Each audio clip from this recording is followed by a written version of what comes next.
4월 19일 수요일 가정예배를 하나님 앞에 올려드리도록 하겠습니다. 다같이 사도신경으로 신앙을 고백하도록 하겠습니다. 나는 전능하신 아버지 하나님, 천지의 창조주를 믿습니다. 나는 그의 유일하신 아들 우리 주 예수 그리스도를 믿습니다. 그는 성령으로 잉태되어 동정녀 마리아에게서 나시고 본디오 빌라도에게 고난을 받아 십자가에 못 박혀 죽으시고 장사된 지 사흘 만에 죽은 자 가운데서 다시 살아나셨으며 하늘에 오르시어 전능하신 아버지 하나님 우편에 앉아 계시다가 거기로부터 살아있는 자와 죽은 자를 심판하러 오십니다. 나는 성령을 믿으며 거룩한 공교회와 성도의 교제와 죄를 용서받는 것과 몸의 부활과 영생을 믿습니다. 아멘. 복음성가 정결한 마음 주옵소서를 함께 불러보도록 하겠습니다. 정결한 마음 주시옵소서. 오 주님, 정직한 영을 새롭게 하소서. 나를 주님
가정에게 허락하신 하나님의 말씀은 민수기 15장 30절의 말씀입니다. 본토인이든지 타국인이든지 고의로 무엇을 보응하면 누구나 여호와를 비방하는 자니 그의 백성 중에서 끊어질 것이라. 사람은 누구나 죄를 인식하고 살아가고 있습니다. 그러니까 이런 일을 하게 되면 이 일은 분명 죄라는 것을 안다라는 것이죠.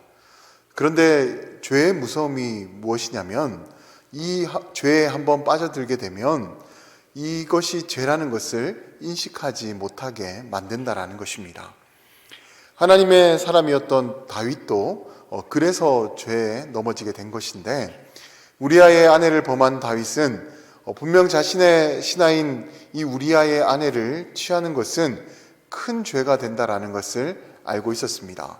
하지만 죄가 이 다윗의 생각과 판단을 가리게 되자 다윗은 고민도 하지 않고 이 밧세바를 취하게 되었습니다. 그리고 이후 자신의 죄를 덮기 위해서 고의로 우리아를 전쟁터에 내보내서 죽게 만들었습니다. 다윗이 끔찍한 죄악을 저지르게 되었던 것이죠. 이렇게 죄는 무서운 힘을 가지고 있습니다. 한 번만 빠져들게 되면 계속해서 그 죄에서 빠져들게 되어서 헤어나올 수 없게 된다라는 것입니다. 그렇게 우리는 이 죄가 얼마나 무서운 것인지를 바르게 인식하고 있어야 합니다. 그래야지만 죄를 피할 수가 있는 것인데, 오늘 본문을 보게 되면 하나님께서는 본토인이나 이 타국인이나 할 것 없이 고의로 무엇이든지 죄를 범하게 되면 그는 여호와를 비방하는 자로 여기고 이렇게 그에 합당한 처분을 내리라라고 그렇게 말씀을 하고 계십니다.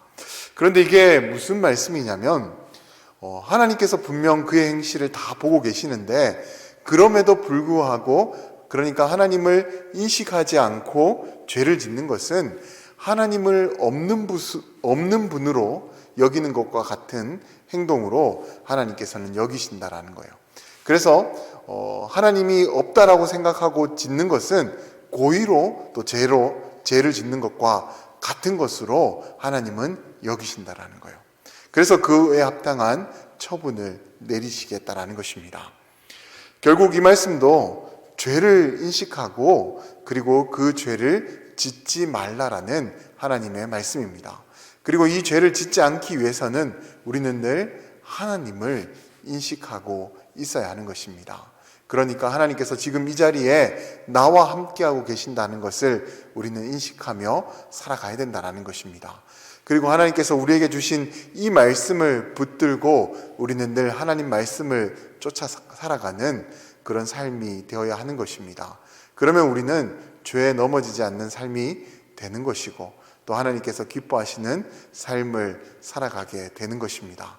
아무쪼록 우리 모두는 죄도 인식하고 하나님도 인식하는 그런 삶이 되어서 고이든 아니든 늘 죄에서 떠난 그런 복된 삶이 되시기를 주님의 이름으로 간절히 축원드립니다.